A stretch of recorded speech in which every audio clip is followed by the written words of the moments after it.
Patience. There's two avenues that I have to pay attention to. Hi, friends, it's Adam, the crippled cannabis cowboy.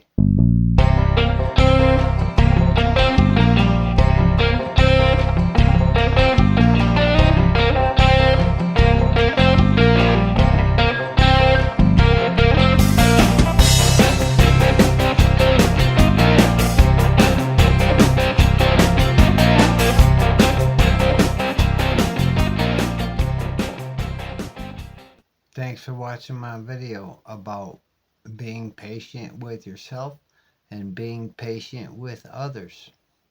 If you like what you see, then subscribe to my channel and spread the good words. Patience is a tricky game. I gotta pay extra close attention on how to be patient with myself, especially when I get aggravated or I get frustrated or someone's barking at me or somebody's yelling at me. I start to shake and everything goes out the window. It's detrimental. It could make me fall and really injure myself. Now, falls always hurt, but I notice there's a difference between getting hurt and being injured. And I don't want to get injured. I don't mind being hurt. I mean, getting hurt sucks, but I really don't want to get injured.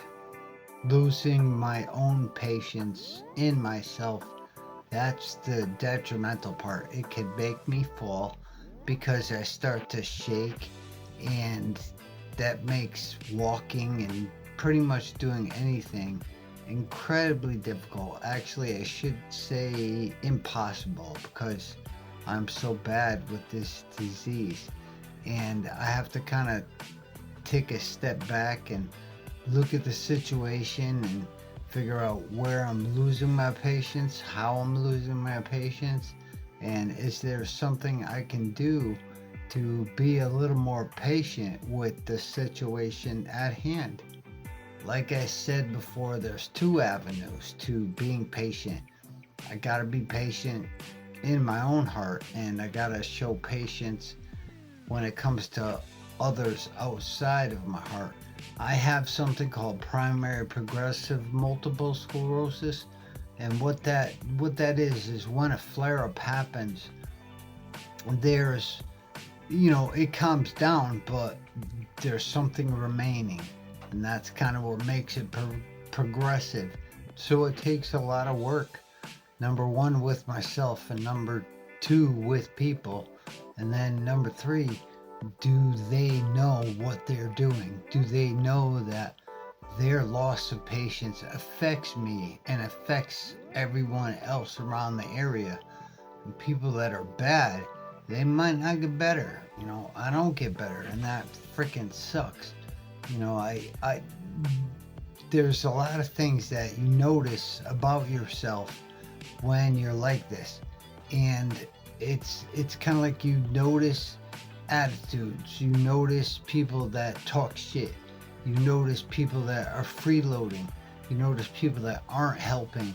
You notice these things, and they will test your patience.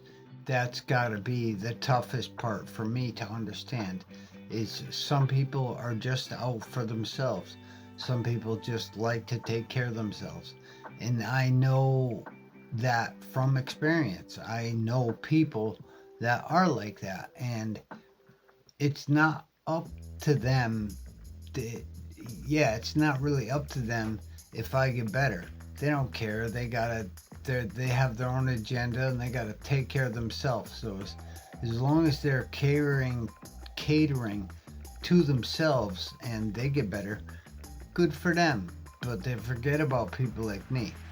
So that translates into the patience with myself, because they just ain't getting it. They don't notice it. So it takes a lot of patience from me to kind of see what, kind of notice those problems that maybe they're making for the entire situation, and Is it affecting me? How bad is it affecting me?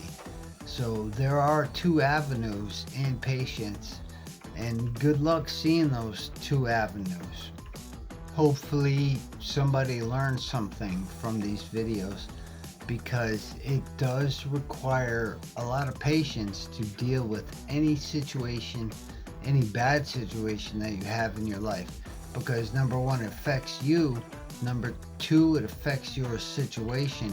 And number three, it affects the bad people around you. So if you got a disabled family member, or maybe a mom, maybe a dad, if you lose your patience, it is going to affect them. Sometimes they get better, sometimes they don't. And that really, really sucks if you're in that boat.